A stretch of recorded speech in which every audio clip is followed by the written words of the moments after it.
हरे कृष्णा। मैं गौरांगा कृष्णदास जी आज आपके लिए एक सत्य घटना लेके आई हूँ वृंदावन धाम की।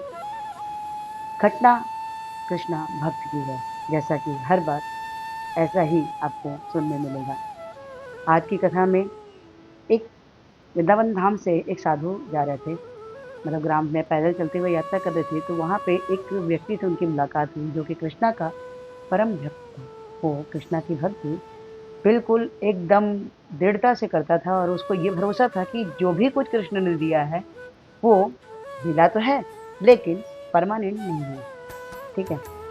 तो साधु महाराज जब यात्रा करके आज जब रात हो गई तो वो, उस व्यक्ति का नाम था आनंद, आनंद के घर रुका और बोला कि मुझे आज रात्रि आपके घर रुकना है।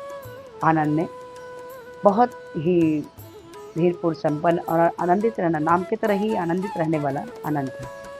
आनंद ने साधु महाराज की खूब सेवा करी, खूब अच्छे अच्छे उनको प्रसाद वगैरह खिलाए, कृष्णा के बनाए हुए प्रसाद वगैरह खिलाए, और रात में विश्राम किया। सुबह बहुत अच्छे से उन्होंने साधु महाराज की विदाई करी, उनको कुछ खाने के लिए और कुछ और चीज़ें उपहार में उनको साधु महाराज को दिया।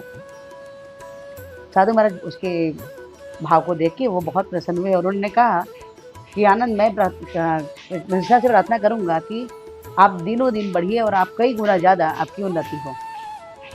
तो आनंद हंसने लगा, बोलता है महाराज ये परमानेंट नहीं है, ऐसा बोला।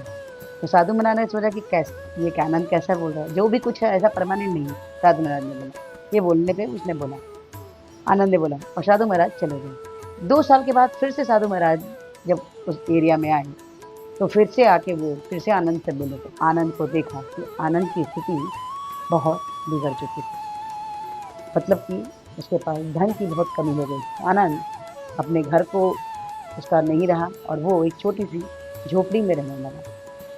लेकिन आनंद साधु महाराज को देख के बहुत प्रसन्न हुआ, क्योंकि साधु की सेवा तो करनी चाहिए। तो साधु महाराज आए, फिर से उन्होंने एक फटी हुई चटाई बिछाई, क्योंकि भाई स्थिति तो अच्छी थी नहीं, और उसके बाद साधु महाराज को उन्होंने सूखी रोटी नमक के साथ दिया, क्योंकि उनके पास खाने की कोई व्यवस्था थी, लेकिन प्रेम बहुत था। साधु महाराज जब सुबह फिर से जाने लगे तो उन्होंने उन्हें फिर से जो बची हुई रोटी थी उन्हें बांध दिया।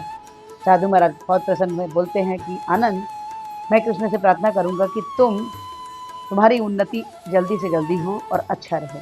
आनंद फिर से हंसा और बोला कि महाराज ये स्थिति भी रहने वाली नहीं है। साधु महाराज फिर से चले गए, लेकिन वो जाते समय फिर आशीर्वाद दिए कि तुम्हारा स्थिति सुधर जाए। कुछ समय बाद फिर से आगमन होता है साधु महाराज का। वो आनंद से ही मिलना चाहते थे, क्योंकि आनंद के भाव देख के उन्हें उनके यहाँ बहुत प्रेम मिलता था। आनंद से मिला तो देखा कि आनंद अब जमींदार के घर नौकरी करने लग गया है और उसे उसका घर और अच्छा बन गया है। आनंद के यहाँ फिर से वो आए और फिर से बोला कि आनंद ने फिर से उनकी सेवा करी और फिर से उनको अच्छे से प्रसाद वगैरह दिया, खिलाया उलाया, और जो भी उनके पास था उन्होंने उनको उपहार में दिया।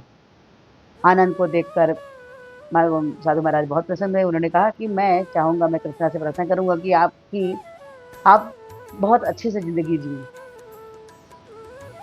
साधु महाराज के बोलने पे आनंद फिर से हंसा और बोला कि महाराज ये स्थिति भी रहने वाली नहीं है।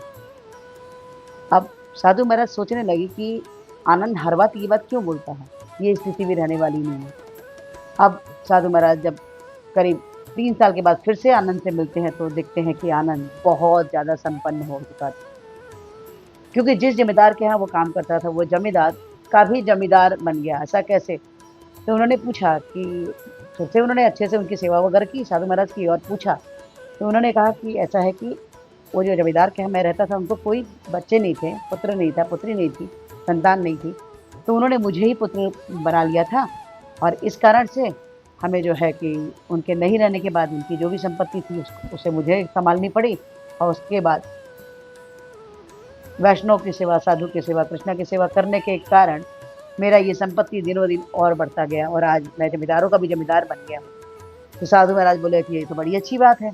उन्होंने फिर से कहा कि आनंद, मैं चाहूँगा कि तुम बहुत तरक्की करो। और ऐसा कहने से आनंद फिर से हंसा और बोला, महाराज परमानेंट नहीं है, स्थायी नहीं है।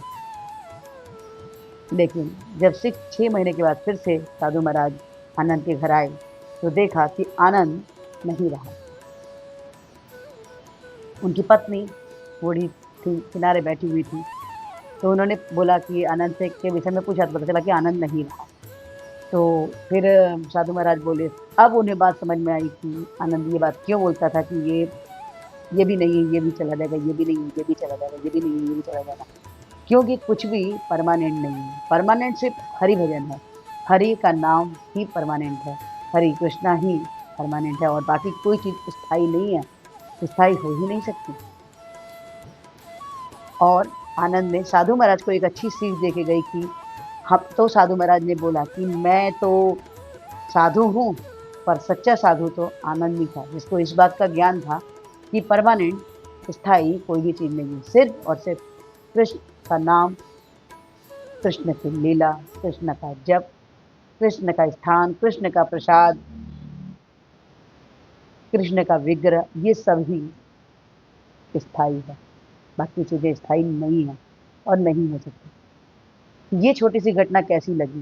क्योंकि आनंद जैसा अगर हम भी अपने जीवन में कृष्ण को लाते हैं और ये जानते हैं कि जो भी स्थिति है वो परमानेंट नहीं है, तो हम भी आनंदित रहेंगे आनंद की तरह और जीवन में हमें परेशानी और कष्ट नहीं आएंगे। ये छोटी सी कथा आपको कैसी लगी? अगर अच्छी लगी तो प्लीज़ लाइक कीजिए, शेयर कीजिए, सब्सक्राइब कीजिए। और इस वीडियो की तरफ हमारी एक विनम्रता है कि हमारे पूर्ववर्ती आचार्य श्रील प्रभुपाद में हरे कृष्ण महामंत्र जपने के लिए बोले हैं, जो कुछ इस प्रकार से है। हरे कृष्ण कृष्ण कृष्ण हरे हरे, हरे राम राम राम हरे हरे। तो हरे कृष्ण महामंत्र जपिए और कृष्णा के सबसे प्रिय बच्चे बन जाइए। तो प्लीज़ प्लीज़ प्लीज़ आज ही से एक माला जपिए और कृष्णा की ऋतु की कृपा के पात्र बनिए। अच्छा लगता है तो 2 से 4, 4 से 8, 8 से 16, 16 माह कीजिए और कृष्णा की ऋतु की कृपा के पात्र बनिए। हरे कृष्णा, राधे राधे।